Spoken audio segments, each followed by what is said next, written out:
Assalamualaikum warahmatullahi wabarakatuh. Okay, so hari ni apa kita nak buat? Kita nak tukar bateri expander, Mitsubishi Expander bateri dia. So menggunakan Maxell CR2032. So asal dia bateri pun sama daripada brand Maxell juga. So kita ganti pun yang brand yang sama. So bateri dia boleh tahan dalam setahun. Kita buka dulu yang ni, kunci belakang ni. Ni kita buka dulu. Okay, nampak tak tepi ni? Kita congkelkan je. Pakai Philips leper macam ni, congkel. Ok, nak mudah kita masukkan yang Philips tu, lepas tu twistkan, pusing. Ok, tu kita buka. Alright, macam tu.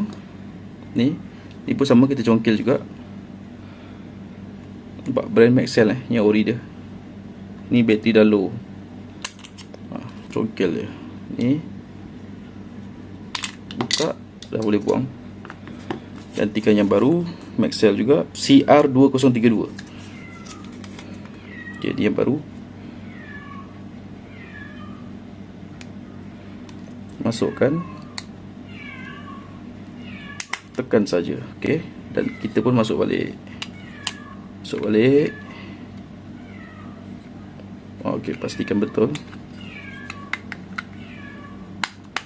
sampai bunyi klik, klik, selesai.